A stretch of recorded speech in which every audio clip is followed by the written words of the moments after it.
O sea, esa es la casca de banana, esto. La milanesa. ¡Wow! Y acá la tierra de Paraguay hace crecer muy fácilmente la banana, ¿verdad? Y entonces ese es un uso muy bueno de una planta rico y poderoso de Paraguay. Y para no tirar cuando la gente tiene hambre. Acá en Paraguay nadie tiene que pasar hambre realmente. Si es que conocemos bien la tierra. Tiene su sabor como... sí, es como berenjena, pero es también un poco como... No es dulce, pero es como dulce, no sé. Es como... Es casi como floral. Como... Pero también como... Un poquito como carne. O sea, es muy rico. Como... Es complejo su sabor y floral. Y acá en Paraguay hay mucho banana. ¿Y cómo lo hiciste? O sea, ¿cómo se hace? Como la carne machacada, le pones toditos los condimentos. ¡Wow! Y vas a probar. ¡Qué purete! Realmente. ¿Y los condimentos son comina?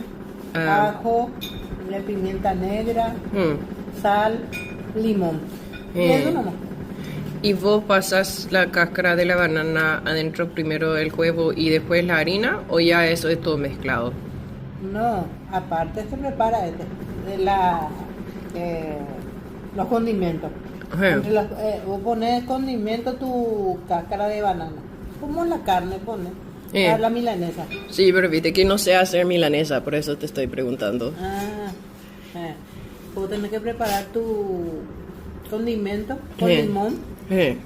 Con media taza de limón y le está tirando ahí tu el machacá también. Se puede machacar y después le tiras tu condimento todito y después recién le pasas la harina, huevo y a la galleta.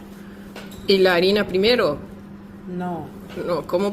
Sí, harina primero y después huevo y galleta. Ok. Al huevo batido y a la galleta molida. Ok.